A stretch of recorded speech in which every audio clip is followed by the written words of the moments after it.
भारत कभी झुकेगा नहीं, न्याय कभी रुकेगा नहीं और संविधान कभी टूटेगा नहीं। नमस्कार दोस्तों, आज मैं आप लोग के बीच में एक बहुत ही गंभीर विषय पे बात करना चाहता हूं। दोस्तों, आज पूरे देश शर्मसार है। जहां न्याय की रक्षा होती है, जहां संविधान की आत्मा बसती है, उसी सुप्रीम कोर्ट में chief justice of India P R. Gavai पर हमला किया गया। ऐसा क्यों? क्योंकि वो एक दलित समाज से आते हैं। लेकिन एक बात याद रखिएगा, वो वहां तक अपनी मेहनत और अपनी कलम की ताकत से पहुंचे हैं, ना कि किसी के पैरवी से। एक वकील ने भरी अदालत में उनके ऊपर जूता फेंकने की कोशिश की। सोचिए जरा, यह सिर्फ एक व्यक्ति पर वार नहीं था, यह पूरे भारतीय न्याय तंत्र पर वार था। क्या हम सब इस देश को इस दिशा में जाने देंगे जहां कोर्ट के अंदर भी गुंडागर्दी चले, जहां संविधान की किताब हाथ में लेकर कानून का मजाक उड़ाया जाए?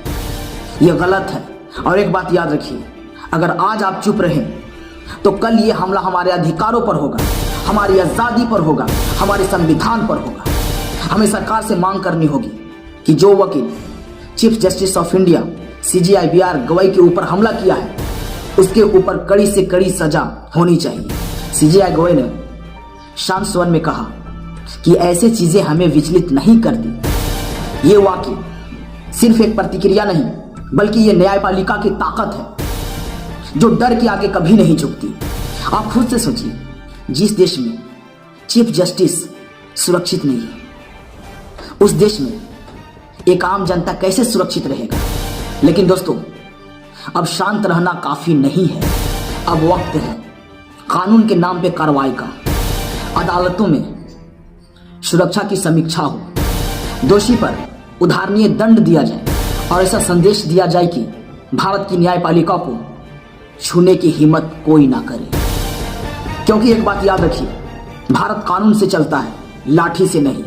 भारत संविधान से चलता है, डर से नहीं। इसलिए हम सभी को एक साथ खड़ा होना होगा। वकील, छात्र, नागरिक, सभी भारतीय को एक साथ कहना होगा, न्याय हमारा धर्म है और न्याय का अपमान बर्दाश्त नहीं होगा। दोस्तों, अंत में मैं यही कहना चाहूंगा, भारत कभी झुकेगा नहीं, न्याय कभी रुकेगा नहीं और संविधान कभी टूटेगा नहीं। जय हिंद, जय भारत, जय संविधान।